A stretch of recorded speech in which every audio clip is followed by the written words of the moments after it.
quiero invitar a que abran su Biblia en el libro de Amós, capítulo 5, versículo 24.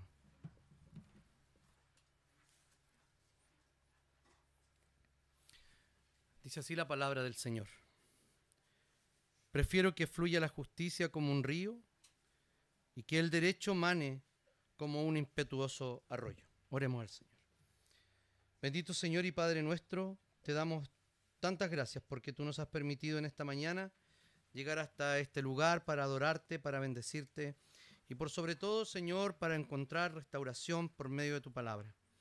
Te queremos pedir, Señor, que tú nos hables por medio de ella, que tú uses mis labios, Señor, impuros, Señor, pecaminosos, poco sabios, Señor, para comunicar solamente tu palabra. Te quiero pedir, Señor, que cada uno de mis hermanos mantenga en su corazón lo que verdaderamente es tu evangelio, Señor. Ayúdame a ser fiel a tu palabra y a la predicación de la misma. Te damos gracias, Señor. Te bendecimos. En el nombre y en los méritos de Jesús oramos. Amén. Hemos estado hablando sobre los profetas menores, ¿cierto? Y los profetas menores son básicamente llamados así por la extensión de sus escritos, ¿cierto? Si uno ve los 12 profetas mayores, que en la Biblia hebrea es un solo libro, el libro de los 12, no se extiende más allá, todos juntos, que tal vez sí, que el libro más corto de Daniel, ¿sí? Pero no los otros. Joder, muy amable, muchas gracias.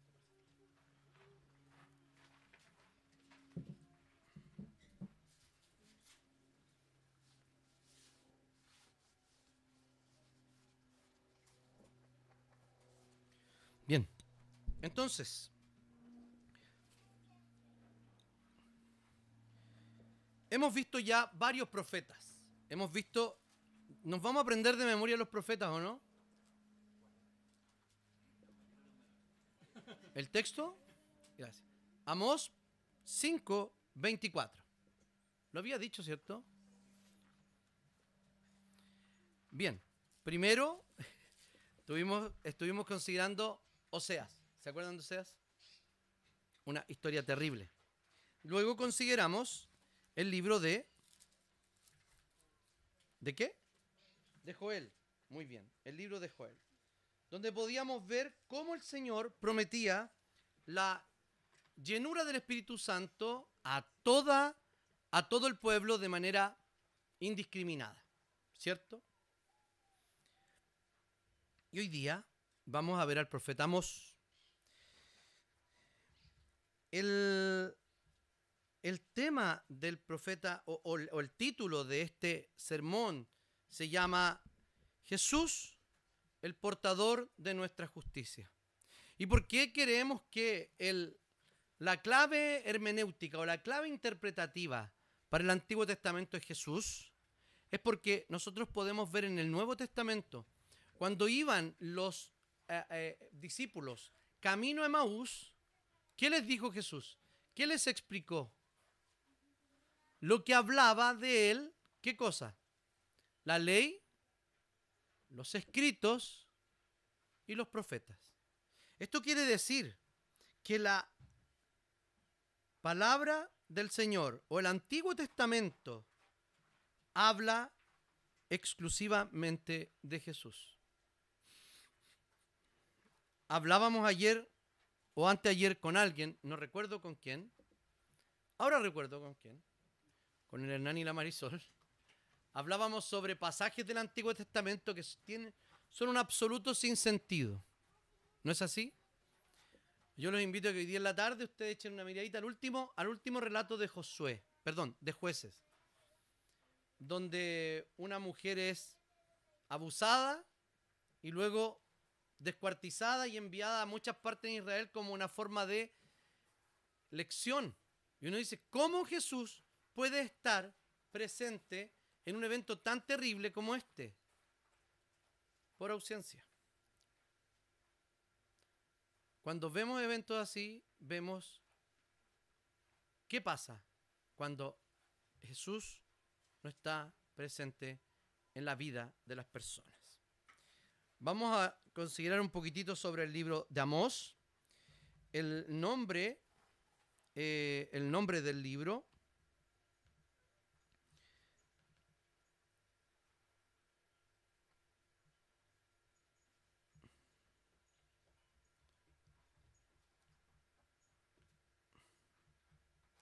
necesito que me den un segundo.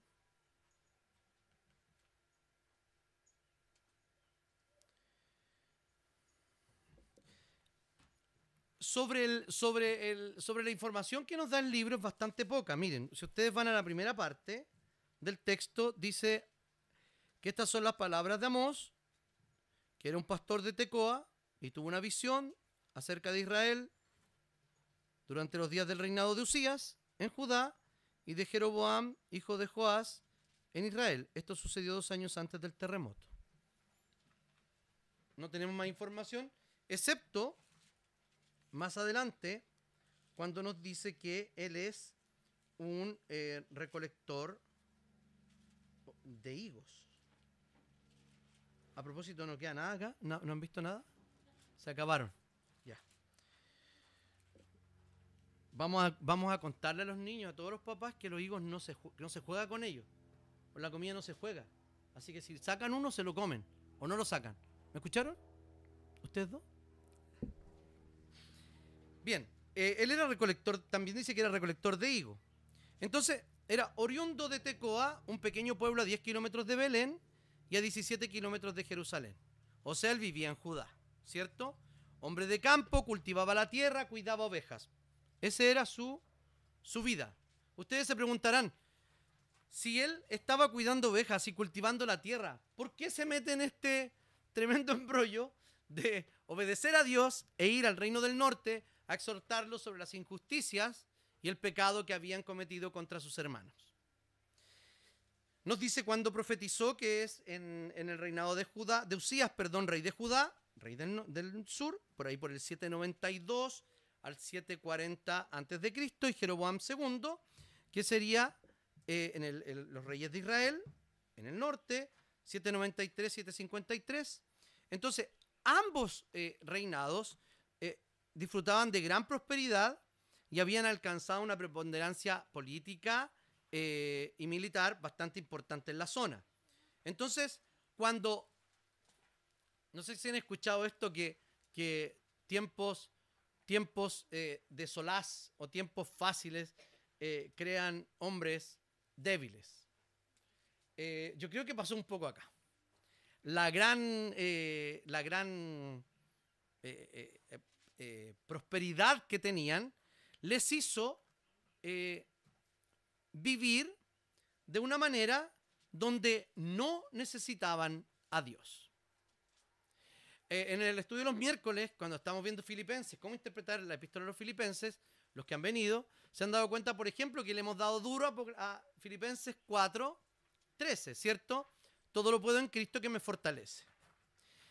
Y todos nos preguntamos la primera semana y caímos en una especie de depresión hermenéutica, ¿cierto? De depresión de interpretación bíblica, de que todo lo puedo en Cristo que me fortalece no es todo. Si uno lee el contexto inmediato, dice, sé vivir tanto en pobreza como en abundancia, todo lo puedo en Cristo que me fortalece. Porque tanto para la pobreza como para la abundancia necesitamos la asistencia del Señor y la fortaleza para vivir de manera contenta y conforme en esas dos situaciones. Bueno, lo que pasa acá es que esta situación de abundancia lleva al pueblo a la idolatría, a la extravagancia en cuanto a los lujos. No son muy diferentes a nosotros. Corrupción de los sistemas de justicia y opresión a los pobres. Aunque él vivía en Judá, profetizó lo que estaba pasando en el reino del norte, o sea, en Israel. Me gustaría que ustedes pudieran mirar sus mapas durante el sermón y su Biblia de papel, ¿ya? Para que vayan viendo dónde estamos. Israel en el Antiguo Testamento. Así tienen que buscar en el mapa, ¿ya? básicamente lo que hace Amós es una profecía de estilo poético, ¿ya? Si usted mira una Biblia de papel, se va a dar cuenta de que la organización de los párrafos o de las columnas están como una poesía, o sea, centradas, no justificadas, ¿sí? Justificadas son los relatos donde están parejitas. Centradas es que están centradas, como una poesía, ¿ok? Eso uno se puede dar cuenta también de manera visible del estilo literario en el que está trabajando cualquier escritor de la Biblia. Nos podemos dar cuenta de eso solo con mirar la Biblia impresa.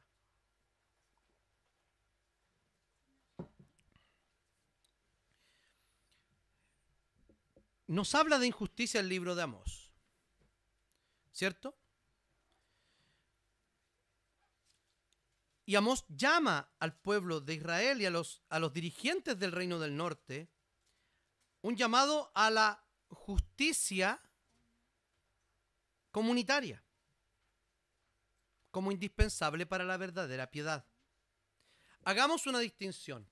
Por eso que usé justicia comunitaria y no justicia social, que es un término hoy día capturado, un término secuestrado por las izquierdas.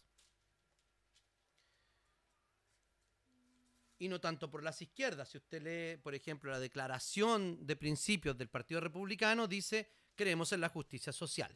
O sea, también usan el mismo término. Quiero hacer la diferencia entre la justicia bíblica y la justicia social. El año antepasado prediqué un sermón de eso, usted lo puede consultar, ¿ya?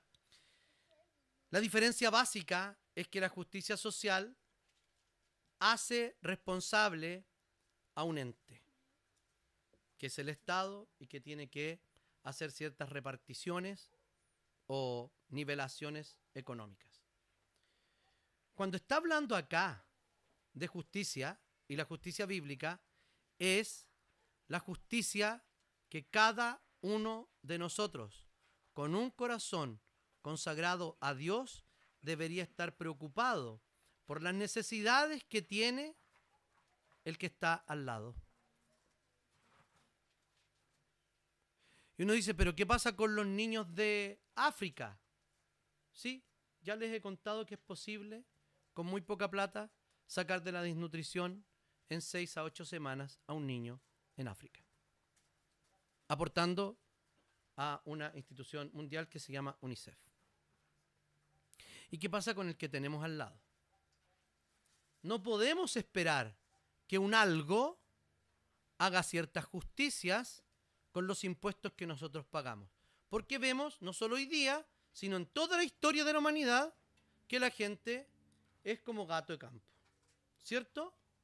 ¿Qué hacen? ¿Hay algo para robarse? Se lo roban. ¿Desde cuánto? Desde miles de millones de pesos hasta un lápiz Bic de la pega, porque no tengo lápiz Bic en la casa. ¿O no? ¿Cuántos han traído un lápiz Bic sin permiso? Una resma de hoja. Es porque no han tenido 140.000 millones frente a las narices. Voy a decirlo de otra manera. Es porque no hemos tenido 140.000 millones de pesos delante nuestro, sino que solamente un lápiz Bic, una caja de clips, una resma de hoja. Ojalá sea de mayor gramaje, no de las mismas que compraba en el supermercado. Quiero decir que el corazón humano es pecaminoso. El libro de Amós entonces deja en evidencia que los seres humanos no somos justos, sino hasta que solo Dios nos hace justos. El único que ha vivido una vida realmente justa es Jesucristo. Él mismo es la justicia de Dios. Él es el que vino a liberar a los oprimidos. Entonces, el libro podríamos decir que se compone de 3 grandes secciones. Primero, un juicio a las naciones. ¿Ya? Vea su mapa. Hay un juicio a las naciones. Luego, y les voy a hablar un poquitito del juicio a las naciones. Si usted mira el mapa, usted puede buscar desde el extremo más del extremo más exterior, habla de Damasco y va haciendo una especie de círculo. Damasco, Gaza, luego menciona a Tiro, a Edom, Amón, Moab. Y fíjense que se va, si ustedes van haciendo un círculo contando todas esas ciudades, esas naciones, el círculo se va achicando. ¿O no? Los aplicados, los mateos, que están viendo el mapa. Díganme, ¿se va achicando el círculo? ¿Hasta llegar dónde? Hasta llegar a Judá y luego hasta llegar a Israel. Recuerden que los reinos estaban divididos. Judá en el sur e Israel en el norte. Bien. La primera parte del 1:1 al 2 y tanto, al 2:3, va a hablar sobre los pecados de los pueblos. Y siempre dice lo mismo. Por estos tres pecados, en la misma estructura, por 3 pecados de Moab y por el 4 no revocaré tu castigo.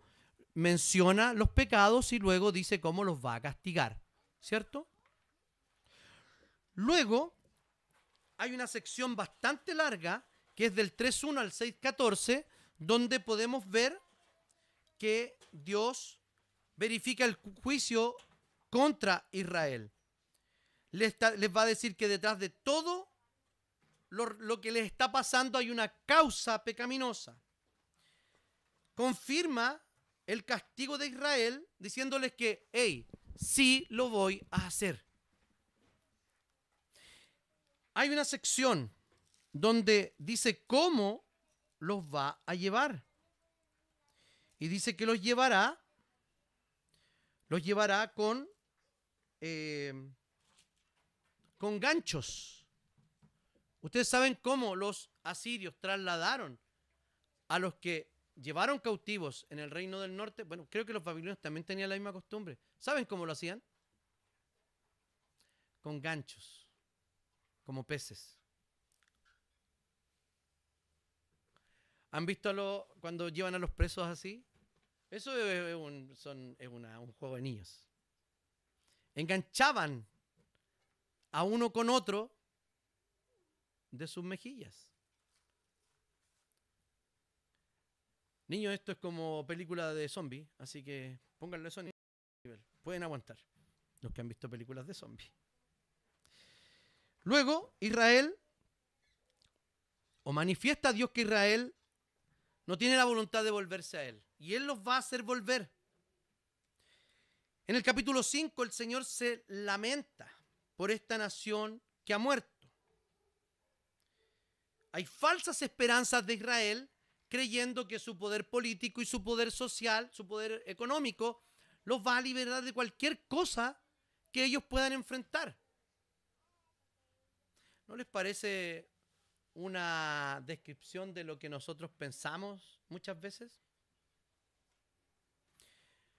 Y luego, no solo de la falsa esperanza, sino que en el 6 les va a hablar acerca de la falsa seguridad que ellos tienen. Él dice que la gente notable e importante que está allí, dice que el Señor que duermen en camas de marfil y reposan sobre los divanes, se alimentan con los corderos del rebaño y con los novillos que sacan del ganado, etc. Beben vinos, festines, y dice que sobre ellos vendrá un juicio. Y luego al final, del 7 en adelante, habla sobre exhortaciones finales. Y cuando comienza esta sección final, el Señor menciona su misericordia y compasión en vez de juicio. En el 7 dice, Él le dice, por favor, Señor, perdona a Jacob, a Israel. ¿Quién podrá levantarlos si aún es tan pequeño? Y el Señor más adelante responde, esto tampoco lo voy a hacer. El Señor manifiesta un cambio de parecer, que es un antropomorfismo, es una forma de explicar cómo nosotros cambiamos de parecer y Dios cambia también de parecer cuando da profecías que son de tipo condicional. Y al final hay una pequeña sección de 6 versículos donde nos va a mostrar la restauración total de Dios de Israel. Entremos entonces al texto mismo.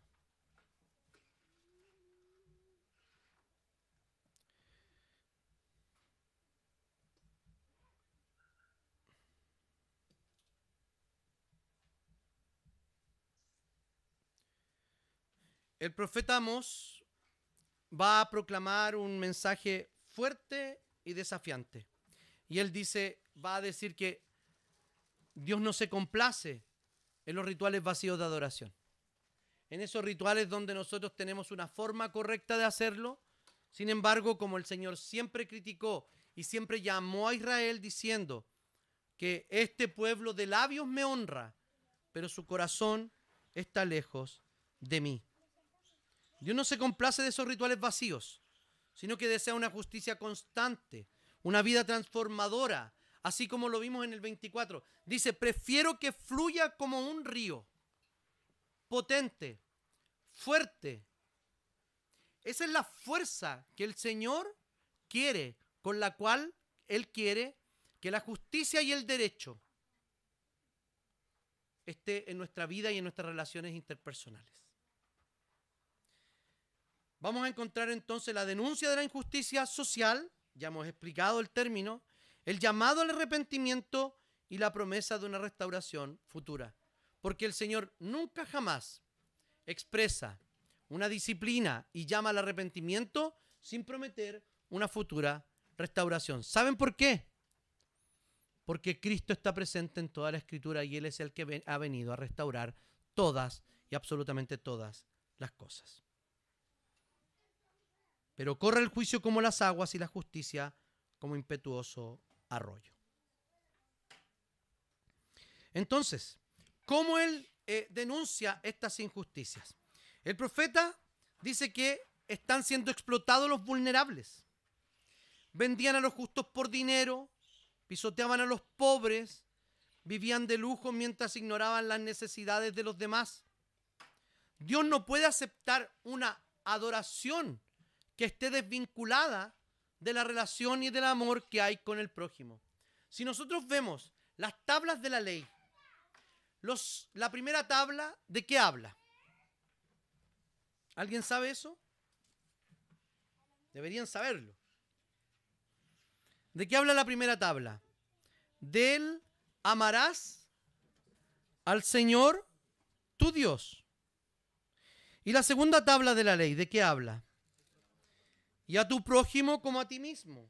O sea, cuando vemos hasta el cuarto mandamiento, estamos viendo que no tenemos que tener dioses ajenos delante de Él, que no nos haremos imagen de Dios, que no tomaremos el nombre del Señor en vano y que honraremos y santificaremos el santo día, ¿o no?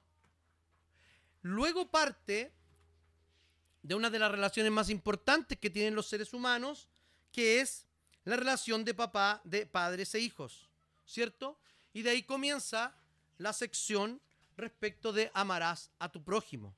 Bueno, esto no puede funcionar si nosotros creemos que podemos cumplir o podemos vivir según la primera tabla de la ley, ignorando la segunda.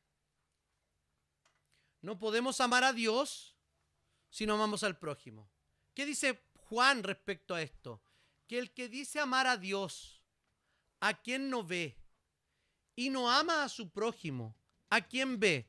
¿Cómo dice Juan? ¿Qué dice que es en su primera carta? ¿Cómo le dice? Dice que es mentiroso, dice que no se puede hacer eso. O sea, las relaciones interpersonales entre nosotros como hermanos van a ser un claro reflejo de la relación que nosotros tenemos con Dios. Esta denuncia que hace Amós no es una denuncia, fíjense, ni siquiera a los reyes. Está haciendo una denuncia a personas comunes y corrientes que han prosperado, ojo, de manera ilícita. Con esto quiero decir que no todos aquellos que hayan prosperado en la historia de la humanidad lo hayan hecho de manera ilícita. O sea, Mario Puzo en su libro El Padrino, ¿qué dice? ¿Cómo comienza el libro? ¿Alguien sabe cómo comienza el libro El Padrino? Dice que detrás de cada gran fortuna hay un gran crimen. No necesariamente es así, pero muchas veces es así. Y lo que está haciendo acá es hablar contra los ricos que cometían este tipo de injusticias. Porque no solamente explotaban, sino que también ellos hacían triquiñuelas para seguir manteniendo pobres a las personas. O sea, ellos incluso los esclavizaban para pagar deudas. Esto ya lo hemos hablado en Levítico. Entonces había una cantidad de injusticias. Pero ¿saben por qué eran tan graves las injusticias? Porque el Señor describe a qué clase de personas le está hablando. Fíjense, en el 3:1 dice, hijos de Israel, esta es la palabra que el Señor ha pronunciado contra ustedes, contra toda la familia que Él sacó de la tierra de Egipto. Escuchen bien, solo a ustedes los he elegido de entre todas las familias de la tierra. ¿Cómo está describiendo al pueblo? Como una familia. Y eso es el pueblo de Dios en el Antiguo Testamento y en el Nuevo Testamento. Nos está hablando que tenemos que tratarnos como familia, que somos una familia y que en el mundo dice que hay muchas familias. La Reina Valera 60 dice, solamente a vosotros he conocido de entre las familias de la tierra. Ya hemos explicado el término conocer, que no es solamente un término de conocer como intelectualmente o de manera perceptiva. Yo percibo que esa persona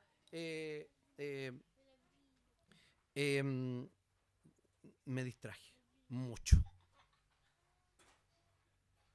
La familia.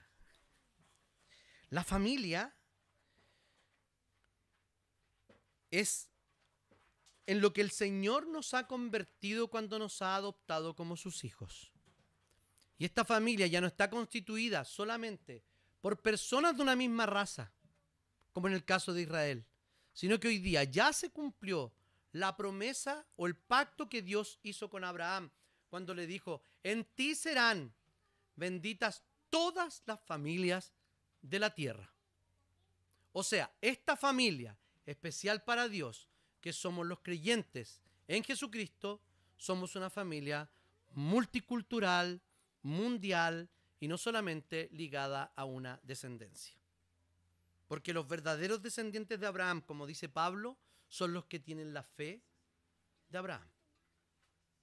Jesús denuncia lo mismo cuando estaba en la tierra, en su ministerio, a los fariseos. En el final de su ministerio, por ejemplo, critica a los líderes religiosos que daban el diezmo, pero descuidaban lo más importante de la ley, que era la justicia, la misericordia y la fe. ¿Qué les está diciendo? Ustedes están actuando y están haciendo correctamente las exterioridades.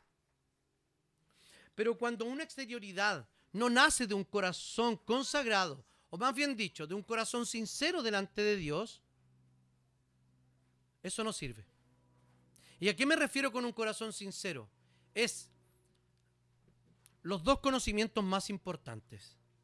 Saber quiénes somos.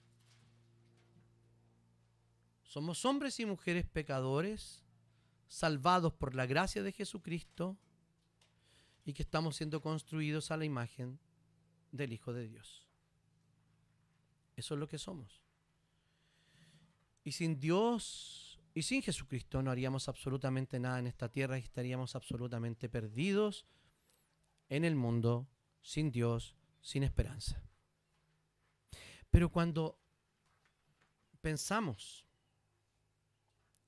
en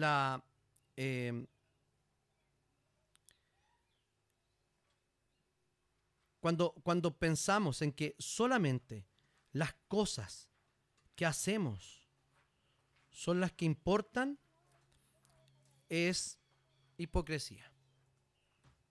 No estoy diciendo que no debemos hacer nada, sino que las obras deben provenir de una fe sincera para con Dios. ¿Se ha portado mal esta semana? Sí, muy mal.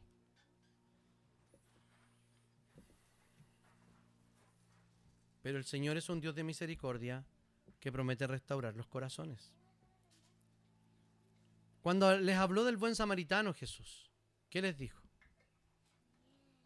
Les dijo que las personas más importantes del pueblo que estaban pasando por ahí, ¿qué dijo? Pasó el primero y dijo, no lo voy a ayudar por esta razón. ¿Saben básicamente por qué los líderes judíos no ayudaron al buen samaritano? Perdón, no ayudaron a su compatriota judío que estaba herido y había sido asaltado. ¿Saben por qué no lo hicieron? Levítico. Ya, les voy a dar una pista. Levítico. ¿Por qué no lo hicieron? ¿Por qué no se acercaron a ese hombre que parecía que estuviera muerto?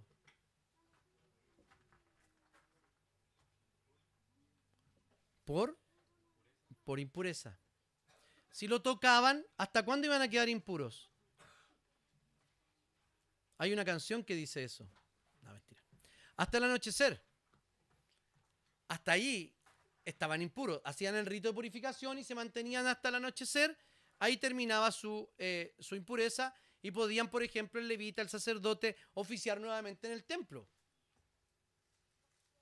Lo que no querían era exponerse para que su labor religiosa no fuese incomodada. Sin embargo, el samaritano no tenía ninguna traba para acercarse a alguien que estaba aparentemente muerto, tocarlo y ayudarlo. Entonces la verdadera justicia implica cuidar también a los vulnerables, amar al prójimo con acciones concretas.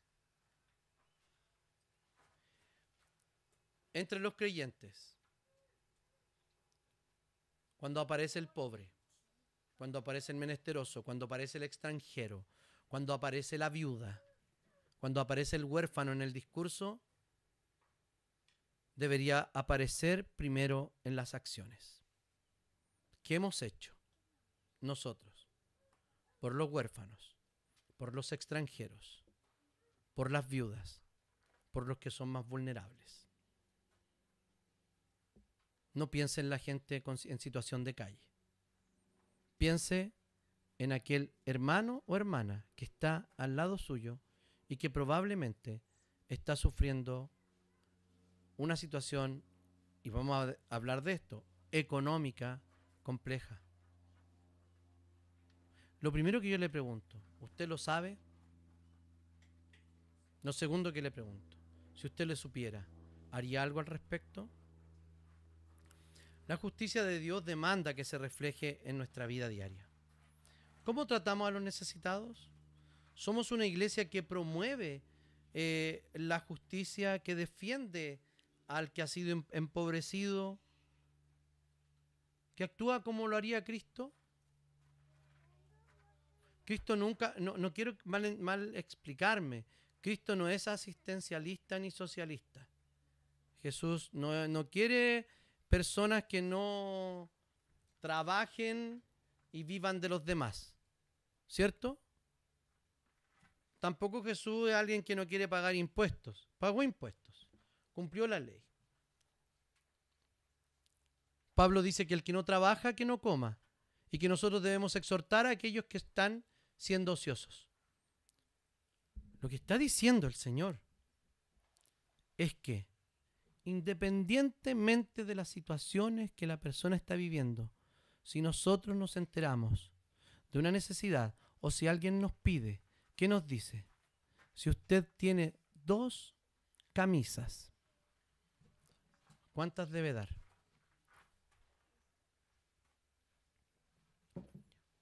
Eso significa el 50%. No me quedaría solo con una camisa. Ya fui criticado por tener miles de camisas. Después puedo contar esos detalles. No son miles, ni tampoco cientos. Pero deberíamos ser capaces de quitarnos la ropa para dársela al que necesita. ¿Y eso qué es? Nuestra mente contaminada con ideologías. No quiero parecer facho, no quiero parecer comunista, no quiero parecer esto, así que no. El que no trabaja, que no coma. No, hermano, te doy todo lo que tengo. No. Mentes contaminadas con ideología nos alejan de practicar el evangelio. En segundo lugar, voy a ir más rápido porque hace mucho calor. Amós 14 dice, nos llama al arrepentimiento. Dice, prepárate para encontrarte con tu Dios. Dios, en su paciencia, envió múltiples advertencias a Israel. Hambre, sequías, pestilencia, langostas, pero a pesar de los juicios, el pueblo no se volvió a él. Dice la palabra del Señor, no te volviste a mí.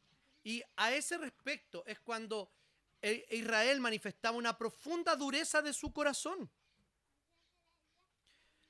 La dureza del corazón de Israel estaba en varias áreas. Ellos, por lo menos ahora, menospreciaban la ley, seguían falsos ídolos, vendían al justo por dinero, tenían prácticas de libertinas respecto a los dioses de la fertilidad y la sexualidad, de los amorreos, por ejemplo. Corrompían el bien, dice que le daban vino a los nazareos. Es como inducir al pecado. Eso es lo que el Señor les dice. Eso es lo que hacían. Y lo que hacían era, lo que tenían que hacer era volverse a Dios. Y eso, no voy a decir que es sencillo, queridos, pero cada vez que venimos el domingo y cada vez que nos presentamos delante del Señor, nos podemos volver a Él.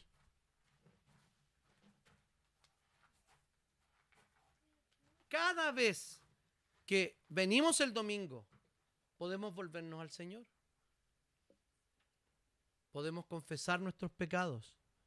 Y el Señor, que es fiel y justo, nos perdonará nuestros pecados y nos limpiará de toda maldad.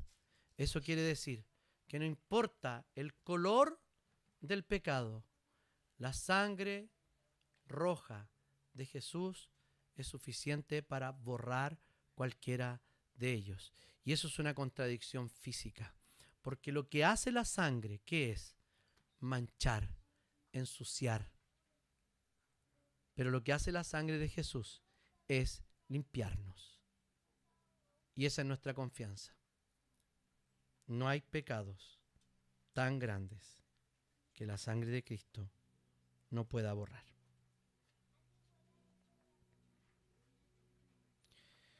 Cuando Jesús habla sobre el hijo pródigo, está hablando de la peor situación que podría vivir un padre. A este padre se le exige la herencia, o sea, le está diciendo, vales más muerto que vivo. El hijo se va y se gasta todo. Hace sufrir al papá. El hermano, envidioso y autojustificado, dice, me he portado bien toda la vida y no pasa nada conmigo. No me dais ni siquiera un corderito chiquitito. Al final del relato le dice, hijo, todo lo que tú ves aquí es tuyo. Y no era un eufemismo, era verdad, porque la otra parte ya se la había llevado el hermano. O sea, todo lo que estaba ahí era de él. Pero el papá lo reenfoca y le dice, tu hermano que estaba muerto ha vivido. Pensamos nosotros que si nosotros estuviéramos lejos, habiendo malgastado las bendiciones de Dios, habiéndonos portado y descarriado mal y descarriado como lo hizo ese hijo, el Señor está con un rostro enojado con nosotros, con un rostro de desprecio hacia nosotros. Dios no puede, porque Él ha decidido amarnos con amor eterno. Y no nos ama por nuestras propias características ni nuestras propias circunstancias ni obras. Lo hace solamente en Cristo Jesús. Es por eso que puede el padre del hijo pródigo recibirlo con los brazos abiertos. aunque venga sucio y hediondo, y pide que lo bañen, que le cambien ropa, que lo restituyan a la familia poniéndole un anillo. Y además de eso, que maten un becerro y hagan una mansa fiesta, porque el hijo que estaba muerto ha resucitado. Es por eso, queridos hermanos, que no podemos tener miedo a acercarnos a Dios para arrepentirnos. Hay áreas en nuestra vida que hemos endurecido contra Dios. Cada uno sabe cuál es su propio ídolo. Y esas secciones de nuestro corazón, esas partes de nuestra vida, están duras. Pero ¿saben qué? El Señor sabe, por cualquier medio, ya sea por acciones, por medios, por circunstancias de la vida, ablanda nuestro corazón. O ¿saben qué? A veces solo por la acción del Espíritu Santo dándonos convencimiento de pecado. ¿Saben por qué no podemos esperar el juicio de Dios? Y eso nos debe impulsar a acercarnos con mayor confianza a Dios. Porque el juicio fue echado sobre Jesús, sobre sus hombros, sobre su vida y no sobre nosotros. Entonces respondamos con humildad y dejemos que Jesús transforme nuestro corazón, que el Espíritu Santo actúe en nuestra vida. Y en tercer y último lugar, la promesa futura de restauración. En aquel día levantaré el tabernáculo caído de David. Nosotros podemos ver que después de mucho tiempo, en el regreso del pueblo del reino del sur a Jerusalén, hay reconstrucción del templo, ¿o no? Y podemos ver un templo en los tiempos de Jesús reconstruido. Y uno dice, sí, Dios definitivamente restaura este tabernáculo de David y bendice a su pueblo. Pero ¿saben qué? Ese templo en el año 70 fue destruido por las tropas romanas de Vespasiano, y luego cuando él va a disputar el trono de Roma, se queda su hijo Tito. Sitian Jerusalén. Ya les he contado mucho sobre el sitio de Jerusalén. No voy a contar cosas espeluznantes porque hay niños presentes, ¿ya? Pero ya se las he contado de lo que pasaba dentro de Jerusalén. Es algo parecido a los zombies, ¿ya? Fue destruido. Y hoy día queda un conchito, un muro. Y mucha gente está diciendo, no, es que ese templo va a ser reconstruido. Déjenme decirle lo siguiente. Que Jesús mismo dijo quién era el templo. Y fue por lo que lo acusaron. Dijo, este templo, ¿qué hacía Jesús? Lo destruía y ¿qué más? Y lo volvería a construir ¿en cuánto? En 3 días. Pero a Jesús le gustaba el número 3. No. Estaba siendo súper específico de que él iba a estar muerto 3 días. ¿Qué es el templo? El templo era donde Dios habitaba. Eso era. En él habita corporalmente toda la plenitud de la deidad, dice Colosenses respecto de Jesús. La respuesta es a la pregunta, ¿quién es el templo hoy día? El templo es Jesús. Y todos aquellos que estén unidos a Él, o sea, la iglesia.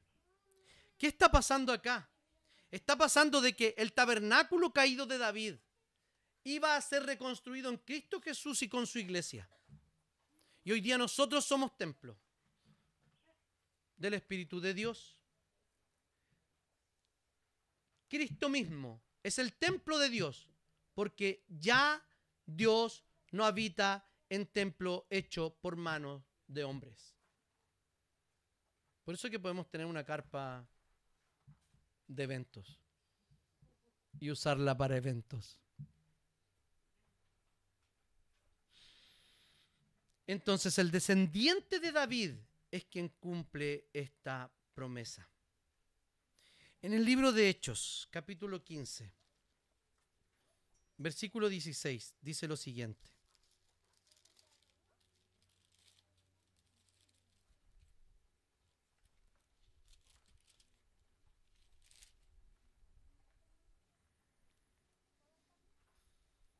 Después de esto, en el concilio de Jerusalén es el contexto. Después de esto volveré y reedificaré el caído tabernáculo de David. Repararé sus ruinas y lo volveré a levantar. Para el resto de la humanidad, para que el resto de la humanidad busque al Señor y también todas las naciones invoquen mi nombre. Esto lo dice el Señor, lo ha dado a conocer desde tiempos antiguos. ¿Qué está diciendo aquí? Está diciendo, en este contexto del templo del concilio de Jerusalén, está diciendo que el Señor ha sido puesto como Cristo y como templo para que todas las naciones invoquen al Señor. Ahí está. No tenemos por qué esperar una reconstrucción nueva del templo de Jerusalén como muchos creyentes creen. Cristo es el templo reconstruido. Él es la presencia de Dios. Él es el tabernáculo de David. Él es la promesa. Él es el cumplimiento. Jesucristo lo es todo.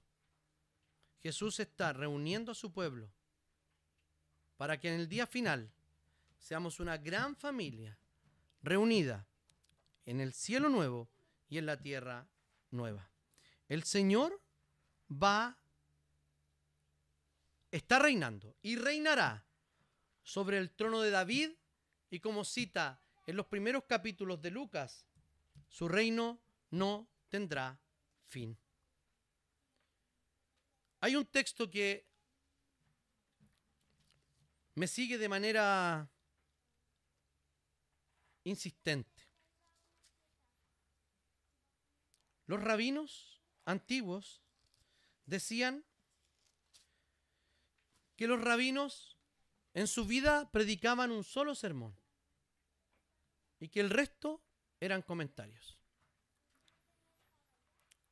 No puedo evitar, cuando leo esto y cuando enseño sobre la esperanza que viene desde Génesis, cómo el Señor lo cumple, creando una nueva familia, una nueva ciudad, un nuevo lugar con su pueblo, donde todo lo que nos preocupa, donde todo lo que nos duele, el pecado que nos asedia, las angustias que nos invaden, la depresión que tantas veces nos hace caer, la alegría infiel cuando estamos alegres y abandonamos a Dios, o esa tristeza de intercambio que me acerco a Dios solamente porque estoy mal. Todos esos sentimientos y pensamientos desordenados, amores desordenados, penas y tristezas que están en nuestro corazón, pérdidas, todo eso pasará. Vi entonces que un ángel descendía del cielo. Estoy en el 20. Es el 21. Vi entonces un cielo y una tierra nueva. Porque el primer cielo y la primera tierra habían dejado de existir y el mar tampoco existía ya. Vi también que en la ciudad santa, la nueva Jerusalén, descendía del cielo de Dios, ataviada como una novia que se adorna para su esposo. Entonces oí que desde el trono salía una potente voz, la cual decía: aquí está el tabernáculo de Dios con los hombres. Él vivirá con ellos y ellos serán su pueblo, y Dios mismo estará con ellos y será su Dios. Dios enjugará las lágrimas de los ojos de ellos, y ya no habrá muerte, ni más llanto, ni lamento, ni dolor, porque las primeras cosas habrán dejado de existir. Esta promesa de restauración nos debería llenar de esperanza mientras vivimos en un mundo lleno de injusticias y de dolor. Jesús ya ha comenzado su obra redentora. La está haciendo por medio de nosotros. Y como iglesia, somos llamados a participar mientras esperamos la consumación final. Amós 5:24 es el texto que habíamos leído, que dice: prefiero que fluya la justicia como un río y que el derecho mane como un impetuoso arroyo. Este texto nos recuerda que Dios no se complace en rituales vacíos, desea una justicia que fluya como un río. El libro de Amós nos llama a reflexionar sobre nuestra vida y nuestra forma de vivir con otros, arrepintiéndonos de nuestros pecados y abrazando la restauración que solamente es posible en Cristo Jesús, no en otro discurso. ¿Saben por qué? Porque Jesús es el portador de nuestra justicia. No solo nos ha reconciliado con Dios, sino que también nos capacita para vivir vidas que reflejen su carácter justo. Este llamado de Amós nos dice que saquemos nuestra mirada egoísta de nuestro ombligo y miremos hacia un lado, porque la fe es practicable también cuando vemos y suplimos las necesidades que otros tienen. Que el Señor nos bendiga y nos siga hablando por medio de su palabra. Oremos. Señor, te damos gracias por tu palabra. Te rogamos que nos recuerdes cada día que la relación contigo también se manifiesta en la relación con otros. Nos arrepentimos de nuestros pecados. Sabemos, Señor, que hemos hecho daño. Sabemos, Señor, que hemos pecado contra otros. Te pedimos perdón. Restaura aquellos corazones que hemos dañado. Restaura, Señor, también nuestro corazón, que tantas veces ha sido dañado. Te damos gracias porque podemos encontrar, Señor, como dice tu palabra, una familia, y aquella familia a la cual tú has amado, a la cual tú has elegido, y a esa solamente de todas las familias de la tierra.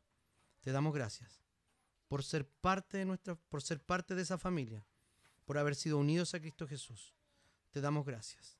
Queremos depender de Jesús, el portador de nuestra justicia, para vivir en obediencia y en esperanza. En su nombre oramos.